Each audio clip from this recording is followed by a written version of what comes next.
Tariffs have landed and we still don't see it. All right, let's get into it real quickly. Chuck, tariffs have landed 36%, 55% on China. Um, EU is 20% on top of what was already there. Vietnam 46, Taiwan 32, Japan 24, India 20. We're talking about monster numbers. These go far beyond reciprocal. These now have moved into sort of punitive. What's your first take on the tariff levels that were given out in terms of reciprocity versus what we thought? Yeah, so the tariff levels are without a doubt really high in many cases. So I think the way you described it as punitive, I think that's fair. But there are also some very notable exceptions. So imports from Canada and Mexico that adhere to the agreement with the US, they are exempt. So is the auto supply chain. That is exempt. So there's a real element of the government trying to impose a lot of these tariffs more, I think, by country than by product, although the tariffs apply to products and they're picking on countries for really high numbers. So Asia, as a general statement, is clearly a target, and China, of course, in particular. And that's where we import a lot of stuff from. Europe is another player here because Europe plays all kinds of games. I mean, one of the things that's going on is there are large trade imbalances between the US and Europe and Asia. Europe is supposed to be our allies, and yet they also impose pretty sizable tariffs. They keep American products out. So Trump is trying to change the entire structure of the game. It's not a matter of you're our ally and therefore we're going to let you get away with whatever you want to do. You have to now be sensitive to the impact that you have on American goods, on American products, on American industries, and your slide, by the way, just changed. Yep. And you have to be sensitive to all of this. So he's going from globalization to trying to protect U.S. industries, promote U.S. industries, and there are a lot of strategic reasons for doing that aside from just trade reasons. So the way I see this is he wants to make sure that everybody knows that this is a big deal, which is one of the reasons why the tariff levels are so high. And he's also targeting certain countries, and they see that. And now they have to figure out, okay, how are they going to play the game? Are they going to change uh, their policies? And we are in the process also of trying to become more independent. Some of that is also for political reasons. If there's a military conflict somewhere, we have Yeah. to have the capacity to produce the goods when we need them.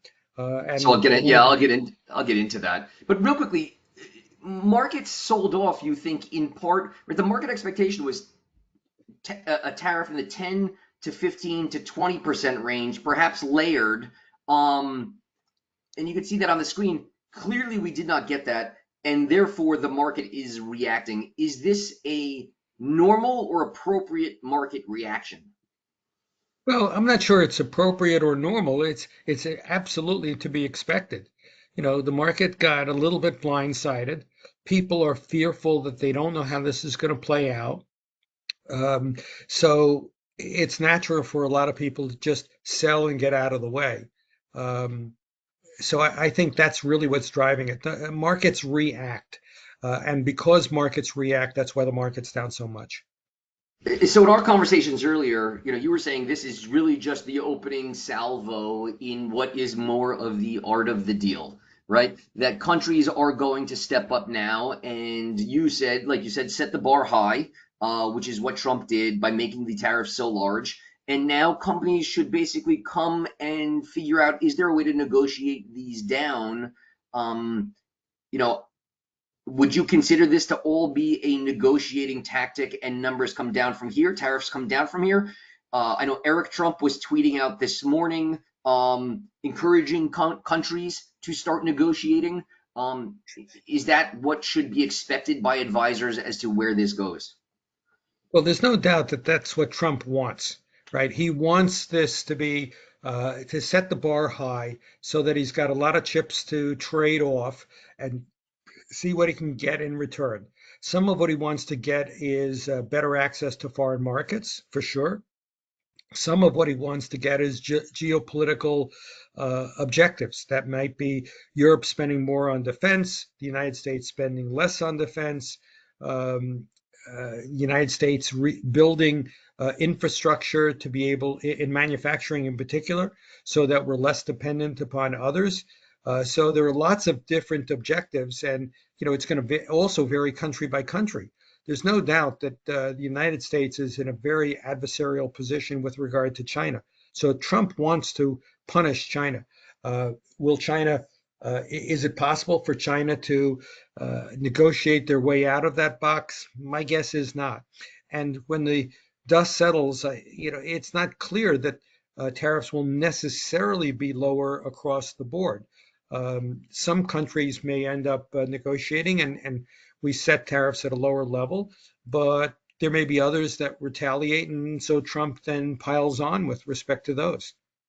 So it's not only is he negotiating with foreign countries, but to a degree, foreign governments, to a degree, he's negotiating with companies as well, in terms of production. All right, let's talk about how sort of we got here, right? This is a response to long-standing trade imbalances. For a long time, the U.S. has had a trade imbalance. I guess reciprocal was the term that was used, and that was supposed to even the playing field. We've gone well beyond reciprocal at this point. Is the playing field even? Is it now in the US's favor? Is this still in the favor of countries that we do trade with? Who's sort of walking away here with what we know now? Obviously, this is very fluid and very dynamic, but with what we know now, does this even the playing field? It's impossible to say. First of all, go back to economic fundamentals. The United States has to run a large trade deficit because we run an unbalanced federal budget, and capital flows tend to come into the US. So that combination contributes to running a deficit, a trade deficit. It's made worse by the fact that a lot of foreign countries play on an uneven playing field. They keep foreign goods out, not necessarily just the U.S. I mean, the Europeans work to keep out cars from Japan, and there are a lot of those kind of things that happen. European agriculture is very much protected under the guise of protecting from GMO seeds. Uh, but that's really targeted at U.S. Agricultural exports to protect their domestic agriculture. So there are a lot of games that people play. And the fact of the matter is, there's really nothing holy about a balanced trade account. You can run a trade deficit, um, but that's why this is partly economics, partly politics, and it's very difficult to separate the two because we don't even know how much Trump cares about one versus the other. But he's going about this focused on the economics, and that's going to force others to adapt. So overall, right, is this as others adapt, global trade will adjust, countries will trade amongst each other without the US, right? Maybe this gets countries to lean more on China, they lean more on Japan, they lean on more on the EU. Um, does that potentially hurt America long term, or do we simply have more of what everybody wants? And no matter what, they have to come here. It does hurt America long term. One of the benefits of globalization is specialization. Countries produce more of what they're really good at producing. And because of that, the global economy is more productive and our standard of living around the world is higher. By putting up trade barriers, every country becomes more independent, more isolated from the rest of the world. They have to produce more of everything, the things that they didn't produce before, and they're probably less efficient at doing that. Some amusing examples would be, imagine if Saudi Arabia had to grow its own corn. They could do it. Right. It would be hugely expensive. So it makes a lot more sense for Saudi Arabia to import corn from the US and export oil to the rest of the world and let the rest of the world buy more stuff from the US. So trade around the world makes everybody better off, right? But it also comes at various prices. So one of the prices is our manufacturing sector has shrunk. We don't have the manufacturing capacity to do all of what we need to if we had an emergency. Uh, Before World War II, the United States had a large automobile industry. When World War II arrived on our shores, the automobile industry shut down producing cars and started producing jeeps and tanks and all kinds of other stuff. That capacity to shift manufacturing in a crisis is greatly reduced. And this is partly, I think, aimed at trying to create more of that capacity. All right, so let's go into the concept of security, which you mentioned before, domestic production, right? More onshoring here of semiconductors, more onshoring here of weapons, more onshoring protects the United States, right? Because we're no longer doing that stuff overseas. We're no longer building drones in China in the event we have to fight China. And so we're able to control our own supply chain. I think the answer here is obvious, but does that protect America? And was that also one of the goals to, bring companies back to operating within the United States? Yeah, but there's a trade-off, right? Again, it's the trade-off of efficiency for security. By producing a lot of the products that we use in China, we lower the cost. It was a lot cheaper to buy the stuff from China, and we gave up some security. Um, we're dependent on China or India for a lot of imports of pharmaceuticals, the critical components of pharmaceuticals. So you give up security in exchange for efficiency, and Trump is trying to move that in the direction of security in away from efficiency. And so global standards of living will be lower than they otherwise would have been, right? Growth will take place. It's just going to be less efficient growth. And we have lots of questions coming in. Keep them coming. We're going to get to all of them, which is awesome, but keep them coming. Um, Beyond Chuck, GDP, right? Stagflation, slower growth. Does what's going on in the world with trade impact GDP, consumer spending? Will growth slow down here in the U.S.? And A, is once that happens, if the cause is higher prices, is that inflationary? And now you got two things that the Fed is trying to figure out at the same time, right? You got slower growth problem, you got higher inflation problem. Can the Fed do anything to help? It puts the Fed in a very difficult position. Growth should be slower, but I don't know that there's a huge risk of recession. Look at the first quarter. There was a big surge in imports because companies anticipated tariffs were going to be imposed, so they brought a lot of stuff in. Imports entered GDP with a negative sign. That's why the Atlanta Fed was down around -3% for a while. The uh, offset is higher inventories. So all of the stuff that was brought in early showed up right away in the trade numbers, and it will show up sooner or later in the inventory numbers. The inventory numbers are going to be much higher than normal, and so that adds to GDP. So first quarter GDP is going to be not impressive, but I don't think it's going to be negative. I'd ballpark it in the 1.5% range, plus or minus 0.5%. In the second quarter, you get a reversal, right? Imports are going to plummet. Since imports enter GDP with a negative sign, that's a very strong but totally artificial boost to GDP. And then inventories get run down because whatever was we import from China that landed in inventory went up. If we're importing less because the price is going up and imports tariffs are on top of that, so we'll import less from China and we'll live off of our inventory. So inventories are going to be down in the second quarter, sharply so, and imports will also be down, boosting GDP. What is the net? My guess is that it's a small positive again. I don't see the US economy lapsing in the recession. The big negatives for the economy that will absolutely slow growth. One is uncertainty, right? People don't know what's going to happen. Companies don't know what's going to happen. People will be a little more cautious about spending. Companies will be a little more cautious about investment.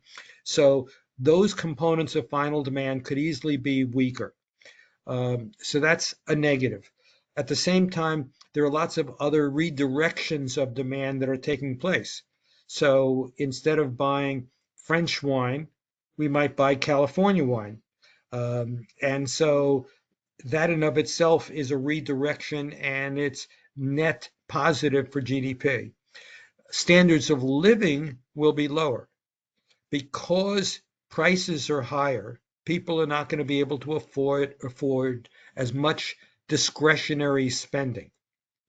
So they might be both more cautious and have a little less to spend. And so discretionary spending could well be weaker for the balance of the year. And there's no real offset to that. So that's why I think growth will be weaker than we thought, reflecting that uncertainty and that loss of buying power by consumers. And then on the other side, I think that we are going to see some redirection of demand that'll help. Uh, but it may not always be in sectors that we can ramp up production. So, for example, something as simple as oil, a commodity. Um, I don't think we've imposed tariffs on oil, but if there were fewer imports, U.S. production could rise and offset it. But in the case of plenty of other products, that's not feasible, certainly not in the short run. Is slower growth and higher inflation, isn't that the definition of stagflation? I mean, and isn't that the environment that sort of we've all been taught to be afraid of? Market, we should be, market, we should all be afraid of it. It's worse than recession. I don't know. I hear stagflation, people hear No, stagflation, and everyone starts freaking out. yeah, well, I think that's what people react to, and uh, and the question is whether or not it deserves to be freaked out over. So if GDP growth goes from 2.5% to 1.5%, and job growth drops to, let's say, 100,000 a month, is that the end of the world? Inflation is a little higher, but real growth is still okay. In that environment, if we had 1% real growth, the unemployment rate would be flat or maybe slightly higher. We wouldn't see a surge in unemployment. So it really is a lot of fear that's generating the market move, and that might influence consumer behavior. And that might is important because if consumers really do retrench just out of fear, that could push the economy into recession. But unless they panic, as long as they think that they're okay, their jobs are still there, they're still collecting their paycheck, uh, they can still go to the supermarket and buy some eggs. Um, uh, I think we'll muddle through. Do companies, and keep the questions coming, everybody. I see them there. We're going to get to every single question. I promise you. I see them. They're awesome. Do companies actually onshore manufacturing, which can't happen soon? It's very difficult to just go from China or Vietnam to the United States. You got to move a lot of pieces. You got to move a lot of parts. You got to build a lot of things. Nothing there happens overnight. Do these companies actually feel the squeeze from tariffs and react, or do they simply wait 3.5 years at this point for whomever the next administration is? They try and wait this out. 3.5 years is a long time. So I don't know that that's going to be something that's going to be their first approach to the problem. I think it makes more sense for them to try to adapt as best they can. And the problem is there are plenty of places where they can't adapt very quickly. Just because we've imposed a tariff of X% on auto parts from China does not mean that we're going to be able to suddenly ramp up auto parts production either in the US or in Europe. So, So so why then? And now I'm sort of going off a script. Why then, though, does the administration, like, take Apple for example, right? It's the biggest stock in the U.S. or whatever it is, top five stock in the U.S. They produce largely in China, India, these places that got smashed by tariffs. They agreed to bring 500 million of manufacturing back into the United States. The administration touts it as a big win, and Apple is getting absolutely wrecked today, right? They have the most exposure. Is it simply they can't? Yes, they've said 500 million back to the U.S., but there's not even a shovel in the ground. Like, what does that mean for anybody or anything right now? Exactly. You know, spending $500 million, $500 million over the course of even a couple of years does not change Apple's capacity to produce in the U.S. They know that. Trump knows that. The Chinese know it. So in the short run, the only thing that happens is the price of Apple products go up. And they go up sharply, depending upon the particular product and where it's manufacturing and the tariff that applies. So yeah, uh, someone will be far less inclined to buy an Apple, an iPad or whatever. May have to make do with their existing laptop or their existing iPad. And that also means that they have more money to spend on other stuff. And that's how the economy will adapt. Other countries, right? Fiscal policy, monetary policy. China has their own central bank. EU has their own central bank. Do they start lowering rates overseas to adjust for what it is that is going on here? I think there will be a lot of adjustment overseas. So if the US, if we're importing less, right, that means they have to manufacture less or they see less demand. And in many cases, they can't sell that much more product somewhere else. Uh, so that means that they may have to cut back on their own activity, lay workers off, or their government policymakers can try to offset. And that means spend more on fiscal policy, cut taxes, have more government spending, have the government spend more on defense. The companies themselves may also respond in that way. And monetary policy will certainly respond. I would expect lower interest rates pretty much across Europe and across Asia. So let's get into probably what's impacting advisors most today, right? Which is what's going on in markets and how do they have conversations with clients. Here is the FinViz screen of as of a half hour ago, what markets looked like, what sectors were getting hit the worst. Chuck, let's go into the sectors just a little bit here. Tech obviously teed up to get hit the worst. Consumer cyclical getting hit the worst. Energy getting hit the worst. Sectors that are doing better, defensive, utilities, healthcare. Tech, why getting banged on? Financials also getting banged. Why getting banged so hard though? Well, it's a question of where do you think you might be safe? So someone like consumer staples, which was in the upper right-hand corner of that graphic, Coca-Cola, PepsiCo, Kimberly Clark, Procter and Gamble. Those are the kind of companies you're going to continue to brush your teeth. You're going to continue to buy toilet paper. You're going to continue to buy food. Those parts of the economy are going to continue, and people will cut back on more discretionary things. So postpone, defer the purchase of another laptop, defer the purchase of another iPad, defer uh, spending on a car. You might wait to decide whether or not you need to replace your car. You can always put more money into parts and do more repairs to keep the old jalopy going. So that's how the market is looking at this. So you see some sectors that are green, nicely green, and others, of course, that are very Wait, so red. let's, banks I put up there, obviously lending theoretically would go down if consumers are getting squeezed elsewhere. Um, Tech, like you said, people may buy less, but also the cost may go more. Now you're shaking your head. No, I think the fear in the financial sector is that more loans will default. That some companies might have trouble in this environment and fail, and if that's the case, there'll be more loan defaults. Consumers, if they're unable to spend on some big ticket items like cars, maybe they put more money in the bank because they're trying to be a little more cautious. So bank savings deposits go up, but banks may or may not want to lend. But it will certainly help reduce their cost of funding. But the real question is how many loan losses will they take? And so I think the banks and the banks have a lot of capital. So I think they can afford to be very cautious about what they pay on deposits. So I don't think the bank's going to be in big trouble. The cyclicals are where the action is going to be. All right, so let's we've been out here for a half hour. Let's think about for a second take home items, and then we're gonna get to questions with advisors. What would you be telling advisors right now to be talking about with their clients? Right, the phones are probably ringing off the hook. Should I be going to bonds? Bonds, right, yields have come down significantly, so bonds theoretically are doing better. Let me pitch this to you first, though. Is this part of what you would say is the administration's general idea here, right? That they're comfortable with markets coming in. They made that, they've seemed to have said that many, many times.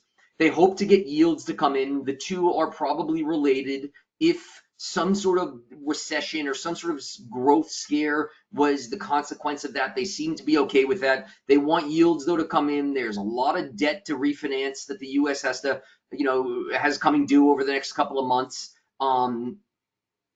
Obviously, if debt is refinanced from 0% coupons or two to where they are now 4.5, 5, that doesn't help with deficit. It doesn't help lower the national debt. Are you okay with that sort of thought process there? That markets may be choppy for a little while. The administration probably doesn't care. They're trying to raise money through tariffs. They're trying to raise money through Doge. They're trying to raise money through onshoring, and therefore they can sort of close the deficit. And if the market bounces around for a little bit, they seem to be making it very clear they're okay with that. Yeah, I think that's a fair description of what's going on. And when you think about it, that means that investors should be thinking about where is a good place to put money eventually, right? Prepare for that. I would not say bonds are a place to get into. Long-term interest rates have come down.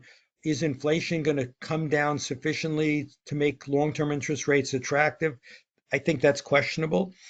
So I'd rather stick to the short end of the yield curve for parking money. That means money market accounts. It means short-term bonds. I think that's a safe place to hide out. In terms of equities, think about where the long-term opportunities are. So one of the big blocks on the screen is NVIDIA. Obviously, and I don't know where it is at the moment. I'm sure it's down hugely. But the opportunity in AI and so on is clearly still out there. And a lot of money is going to move in that direction. And NVIDIA will eventually be a big beneficiary, or they're already a big beneficiary, and they'll probably still be. So it's a place where you can certainly think about where to take a more speculative bet on the future. And then there are lots of other parts of the economy where there's going to be growth. So I think that there are plenty of opportunities, and they're obviously getting better by the day. There are a lot of great values out there. That's what I think people should be thinking about. Where do they want to put their capital? And the banks longer term are very attractive. Technology is very attractive. There are a lot of industrial parts of the economy that are very attractive because we're going to have to invest in more capacity. So those parts are very attractive. The companies that facilitate that kind of stuff become more attractive. The stocks are going down, but now's the time to be thinking about where to invest. Last question before we get to questions, and this one, it's an impossible question to answer, right? You may be right, you may be wrong, but I'm going to ask it anyway. How does this all end? Yeah. A year from now, when we're looking back, a year from now, this will either have worked, I have to assume, wonderfully for America, or it will have been a pretty large disaster. What do you think? And there's a lot of range between those two possibilities. Yeah. Um, I don't think it's going to be a huge disaster, but I don't think it's going to be a grand slam home run. You know, Trump is pushing the boundaries of his relationship with other countries. They are not happy about dealing with him. He is clearly a very difficult guy to negotiate with. So they're going to try to make the best out of it that they can. Uh, and so will Trump, actually. So when the dust settles, I think the economy will have had a weak growth year. because we're dealing with so much uncertainty and a lot of people will be cautious. There's even a risk of a negative quarter if people pull back enough. Uh, but that'll set the stage for a rebound subsequently in 26.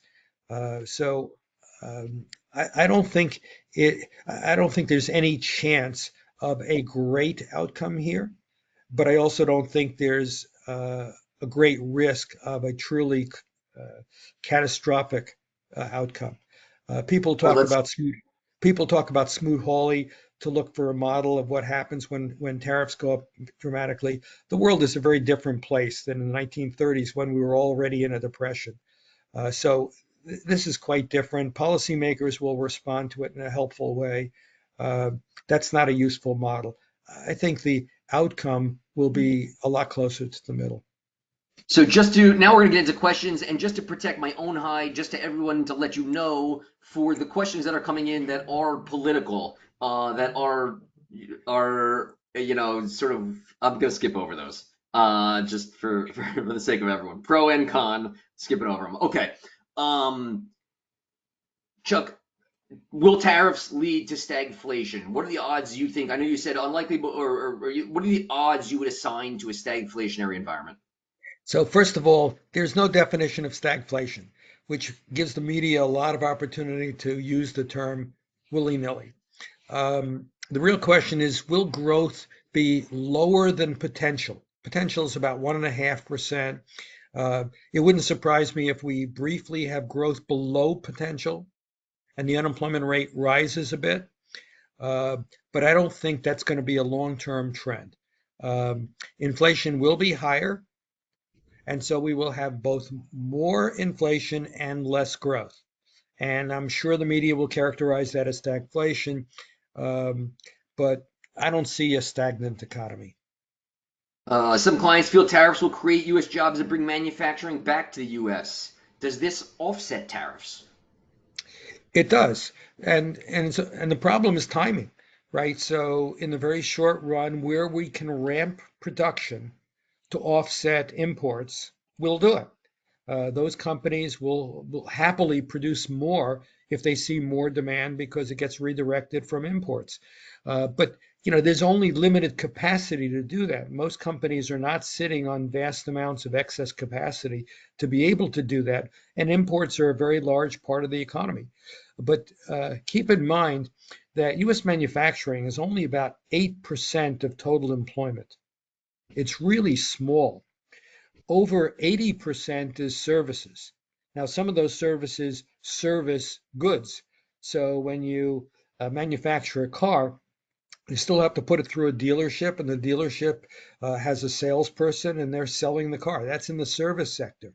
So there are ramifications in the service sector, but the likelihood of a depression or even an outright recession, a meaningful recession, I think is still low, very low. Can you elaborate? When we said that tariffs had moved from reciprocal to punitive, can you elaborate? Sure. So in some cases, tariff settings are very high. I think with respect to China, the numbers were very high. With respect to Vietnam, very high. And Vietnam produces a whole range of things from clothing to goods. So So clothing punitive prices, would have been, reciprocal would have been if they have 20 on us, we put 20 on them, and we're even. That's reciprocal, right? yeah, I think that's what So people think of as reciprocal. so if they have 20 on us and we put 40 on them, you would say that that's punitive.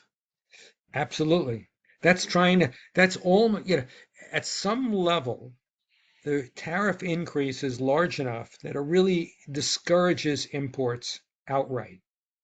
And nothing is so clear cut, right? It's not like, if the price of a shirt goes from $30 to $50, if you need a shirt, you may buy fewer of them. You're not going to buy zero.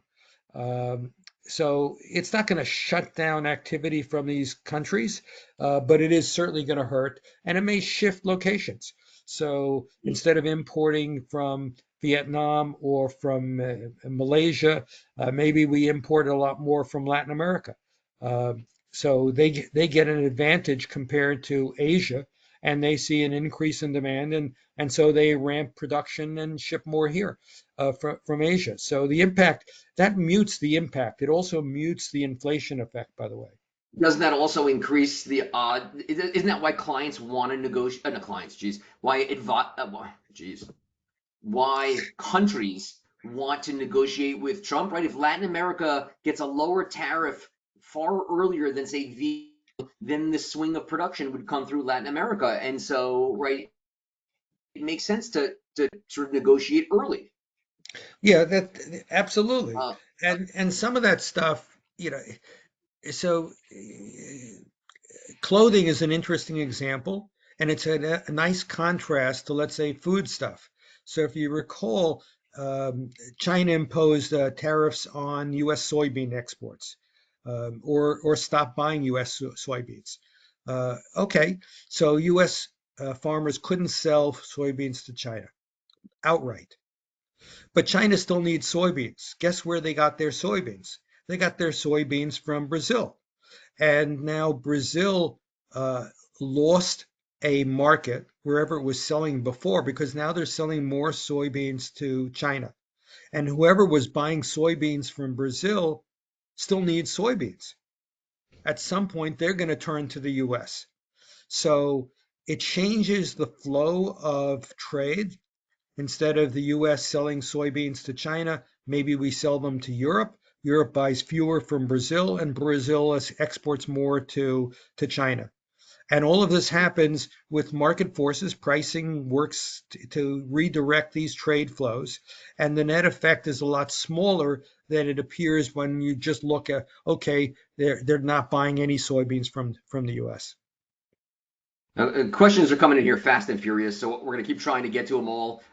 Again, if not, we will circulate the slides. I also invite you all to connect to me on LinkedIn, Michael Lieberman. That way I continue to get stuff to you. But there are a lot more questions. Chuck, let's take a look here. What's the point? Here's a great one. What is the U.S. hoping to accomplish out of tariffs on Canada? Is that really about fentanyl? No, it's not about fentanyl. I think there are a whole bunch of false flags flying around. I think what we're trying to do is get Canada to be more open to U.S. products, to spend more on defense. Canada has been able to avoid defense spending to a very large degree because the U.S. defense umbrella covers Canada, and they know it, and we know it. So we want them to be more active on the defense side. In terms of economic policy, there are some good trade reasons for putting pressure on Canada. A perfect example is in our business. So there are a bunch of Canadian firms that have bought US investment advisory firms. Canadian banks have bought US banks. There have been no trade actions the other way. US banks are not welcome in Canada. US investment advisory firms are not welcome in Canada. If you have a if you pick up a Canadian client who wants to open up an account with you, if they have an address in the US, they can do it. But if they don't have an address in the US, I know Fidelity won't accept the client. So we can't accept the client. So that's a good indication of where the trade barriers exist. And Canada has been playing that game for a long time and getting away with it. And Trump is clearly trying to change that calculus.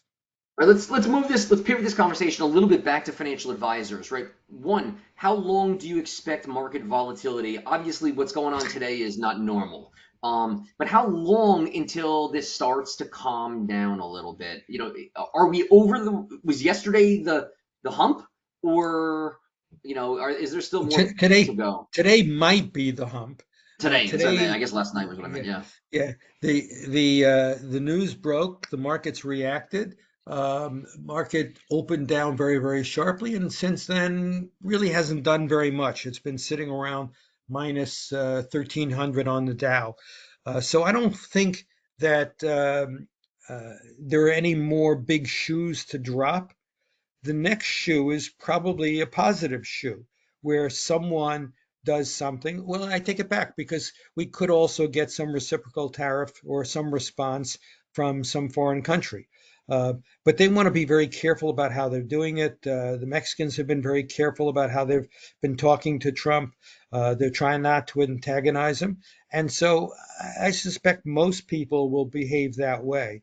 So I think today might be the worst, but we'll see. Yeah. Well, and the truth is, there can't be many more days like today. I mean, 40 more days like today, and you're at zero, so it doesn't really matter. Right. What would you? So a client calls you on the phone and says, "Chuck, I am nervous about my portfolio. I want to go to cash." What do you tell them? What do you say? I would tell them it's a terrible idea because the market's already sold off very sharply. You know that. We know that. Everybody knows that. Is the world going to come to an end? If the world doesn't come to an end, then this might be an overreaction and ultimately it starts to recover. No one's going to give you a telephone call to let you know that the bottom has been hit. And so it's really a bad idea to react to something like this by just selling out. If you really are nervous, reduce your positions a little bit. Um, you know, hold a The little same way bit of you dollar cost average in, right? You can dollar cost yeah, average out. It doesn't have to be all or none. absolutely. And that's something that a lot of people do. Personally, I wouldn't do it. I think we missed the boat. Uh, Trump did what he did. The market went down sharply. It's too late to react to that. And you got to think longer term. And I thought the market was reasonably priced before all of this happened. So now with all of this happening, I think longer term, the market is actually going to turn out to be cheap. When I look, for example, at the banks are all trade, excuse me, there's some big, very, very high quality banks trading around book value or even less. There are lots of regional banks trading at attractive multiples, and everyone's down today, down sharply today. So longer term, when you get through all of this noise, um, through the hurricane, I think we'll emerge on the other side and find that these were cheap prices. The same thing happened, for example, in 2020 with the pandemic. The world panicked, markets sold off dramatically in a very short period of time. And the market was actually kind of cheap before the pandemic. And then when it sold off during the pandemic, it got to levels that were really quite ridiculous. And then we saw an incredible rebound that most people didn't anticipate. So Okay. But I that think we're but running that that risk rebound came again on the today. back of government stimulus and all that. So there are more questions coming in here. What do you think the Fed does here? Does the Fed in turn, I know you mentioned it, but if you had to guess between now and the end of the year, what does the Fed do? Obviously, they're not going to stimulate like they did COVID, but does the Fed, what's your prediction for between now and the end of the year? So I think the Fed is frozen for the moment, totally frozen because they don't know how to answer that question any better than I do. But they will watch the employment data. If the employment data starts to really weaken, if we see, negative months, then they'll cut rates. If the employment data continues to hold up in the ballpark of 100,000, 150,000, they'll continue to sit back and watch. If you had new money to put to work, domestic or international, where are you putting it? Obviously, international has outperformed after years of underperformance, right? This year, international is the bee's knees. Where are you putting money to work? Well, look, I live in the US. I'd rather um be able to watch my money more closely. So personally, I have a bias towards the US, and I think there are lots of good values in American stocks. As I mentioned, the banking sector I think is cheap. There are lots of other parts of the economy that I think are cheap. So I think there's great value here. I would be buying some of those cheap stocks. Attendance is holding here really well, so I'm going to keep asking. I'm going to keep firing questions. Um, Strength of the dollar pulling back. Could that offset the impact of tariffs for trading partners? Does Trump want a weaker dollar? Uh, I think he would prefer a weaker dollar because it makes American products more competitive in the global marketplace. But I think we're talking about small differences. A couple of percent in the value of the dollar is not much when you're talking about 20% or 30% tariffs. So the dollar is, I don't think, going to respond all that much. Cheryl here asks the question, are all the federal job losses going to decrease demand and spending? And does this make a notable difference compared to what projections were previously? The answer is no, right? So if you look at government employment, more than two-thirds of total government employment is state and local. And then there's the post office, and there are lots of other parts of the government that are not shutting down. So uh, that's why Trump's objective of a trillion or $2 trillion reduction in the budget deficit, but through cuts in government employees, it was never realistic. It was never going to happen. Are they going to cut government employees? Sure. Clearly, they're trying to do that, and clearly they're going at it in a very blunt way, not very precise. So they end up cutting some people who eventually have to be replaced. So we'll see how this plays out over time. They'll have to figure it out over time, but the impact in terms of job losses in the U.S. from the Trump's uh, cut of government employment is just not that significant. All right, let's stay on job losses and recognizing this is a sensitive, hot button issue.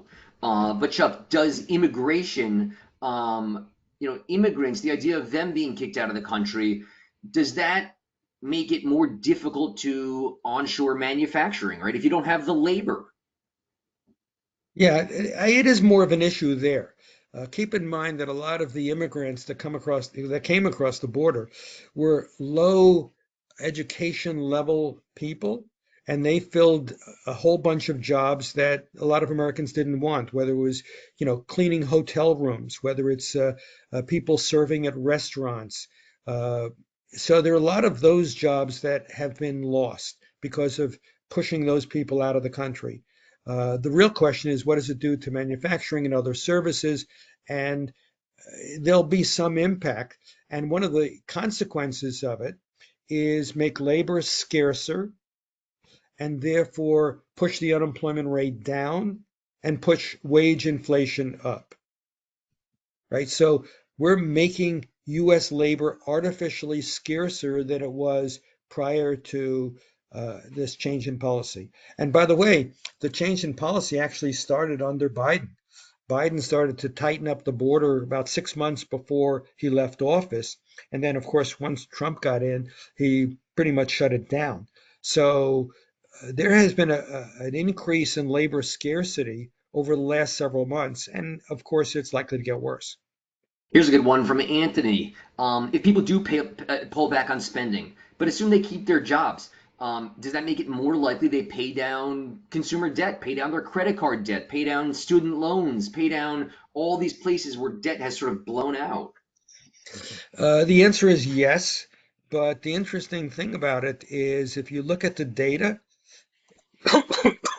that debt is very small compared to consumer assets. So consumer assets, um, you know, housing is like 4 times or 5 times the amount of household mortgage debt. And household mortgage debt is by far the biggest piece of household debt. So consumer debt, credit cards, student loans make great news stories, make great articles, make great fear mongering, but the actual dollars are pale in comparison to the assets. So, um, yes, one place that some households may park their cash if they're not spending it is to pay down their credit cards. Seems like a compelling argument to pay down the credit cards before. They didn't need an excuse to do it. Why pay 18% or 19% on a credit card? So, yeah, there may be some of that, but I think that's going to be chump change in the overall context of the economy. Swati here asks a really good question. Is it possible this goes our way, right? Is it possible trading countries reduce their tariffs on US imports instead of a trade war, higher prices, higher tariffs, that countries do come to the table, they do negotiate things lower, and this ends up helping the US? How much of a possibility is that? Great question. It is a great question, and honestly, it's impossible to answer. There's no doubt, I would be willing to bet that some countries do precisely that. They negotiate their way out of the tariff by agreeing to cut their own tariffs in order for the US to justify cutting its tariffs. So, yeah, I think there's very definitely a possibility of that, but it's hard to know. And, you can also conjure up a story or a scenario under which someone else decides, okay, you put a big tariff on us, we're going to respond by putting a bigger tariff on you, and the situation blows out of proportion in a negative way. So both scenarios are feasible. Uh, and I'll bet I wouldn't be surprised to see at least a little bit of both types of behavior. But it's very reasonable to think that a lot of countries will try to negotiate our tariffs down by offering to do something to get Trump to do that, whether it's reduce their own tariffs or spend more money on defense or do something else that Trump wants. People are saying they appreciate the real under the hood look here, so I'm going to keep going while I have people still on the line with more questions. Um, let's find some real gems. We've answered a lot of them, but keep them coming. Increased federal revenues due to tariffs. Will this impact the deficit? Therefore, long rates, including the term risk premium. It's likely to help in the very, very short run with the deficit, right? Because these tariffs are being imposed suddenly. So it's not like people can easily avoid them. So there will be more revenue for the federal government. So there should be a positive effect from that. But uh, how long that lasts remains to be seen. I got two good questions, real good ones coming in. High yield, they're great questions. High yield spreads haven't blown out. Does this make it a market relevant issue or a global more? So it's clearly not like an economic issue. This seems to be a market issue, right? Because you haven't seen high yield spreads move. Comment on that. That's a question from Jacob. Thank you, Jacob. Chuck. Yeah, no, that's a great question, and it's a great observation. We talked about it in our investment committee call this morning. Um, those spreads have not widened out. So the market does not think this is going to crush the economy. So high yield companies are the ones most at risk. Obviously, there's some high yield companies that are more exposed to trade, and yet high yield has not blown out. That tells you that this is not seen by the market as likely to threaten the economy in a Here's what I major see way. coming in. Here's what I see coming in a couple times. Could tariffs replace income tax? I mean, what if we do bring in, what if we do, right? That's the grand idea here, that we bring in enough money to lower the deficit, maybe to pay down some debt, and all of a sudden the US is like in a good place. Could we use excess capital to replace income taxes? Probably not. I'd have to play with the numbers, but I suspect not. Um, Imports are a very significant fraction of the economy, roughly uh, 15%, uh, between 15 and 20%. So if you doubled uh, the price of imports, literally 100% tariff, you'd generate roughly 15 to 20% of GDP as revenue if imports stayed unchanged. And that's roughly the size of government revenues now. But it's not likely to accomplish that because with that level of tariffs, imports would drop dramatically. So we would take in a lot less revenue and it would be very disruptive. So over time, if you implemented a careful policy of trying to use tariffs instead of the income tax, you could undoubtedly reduce tax rates and substitute tariffs on them. But that's a matter of government policy. Here's a question from Mark, right? Political risk and market risk seem to have collided. Um, does one, is political risk the biggest risk facing the market? What political risk? I guess that's a good question. I guess you know, I'm afraid to answer that. Yeah, well, look, there are a lot of people around who think Change in Trump. policies. There is a change in policies, a dramatic Yeah, change in well, there are a policy. lot, there are a lot of people around who think that Trump is going about this the wrong way, and others who think that he is trying to address some real problems. Um, those are often those lines are often drawn on Democrat versus Republican, although not exclusively. And uh, I think Trump is sort of making his bed, and we're going to have to see how he lies in it. A lot will depend on how this plays out. If it doesn't turn into a catastrophe, if Trump gets some of the stuff that he wants, then he might walk away smelling like a rose. And the flip side, of course, is that if imports get crushed and that really hurts the U.S. economy and unemployment picks up a lot more, then he's going to be hurt politically, and so will the Republicans, and that'll result in a big swing in the midterm elections in 2 years. So this is this is a big, big bet by Trump, and he runs the risk of being a hero, and he runs the risk of being a failure. And it's if it were obvious, then everyone would understand what's happening is not so uncertain. But because the outcome is so uncertain, this is very, very debatable why the market is vulnerable, and why we're on this call. So, there are some questions that we will be able to answer only with hindsight. Top of the hour, last question. Does any of this, and all the questions that we did not get to, we will reach out to you personally. We'll respond. Our sales team will respond. I put up there on the screen, I want to learn more at Advisors Capital.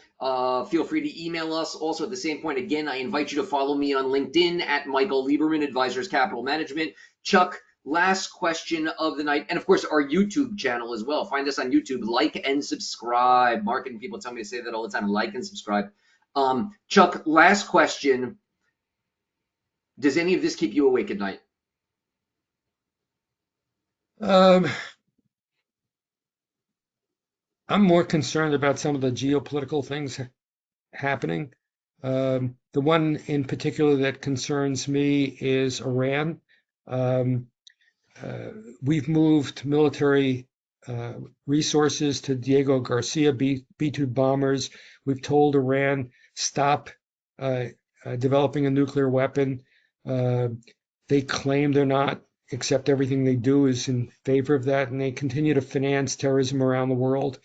Um, that's the one thing out there that really Yeah. concerns me and keeps me awake. All right, so with that, we'll cap it there at an hour. Obviously, far longer than a 10-second interview show. Hopefully, we've given everybody a lot of talking points to have conversations with your clients. That is the goal. Somebody described it there in the questions as being, under the hood look. We want to be transparent. We want to help advisors who are on the front line. We appreciate everything that you do. We know how hard the front line is. If we can do more for you, you let us know. Let us know how we can be involved in conversations. Let us know how we can be involved in talking points. We want to equip you with the tools you need to keep your clients on course for their financial plans. So with that, Dr. Charles Lieberman, really appreciate you. Thank you. Awesome as always. I am Michael Lieberman. Thanks everybody. We'll talk to you soon.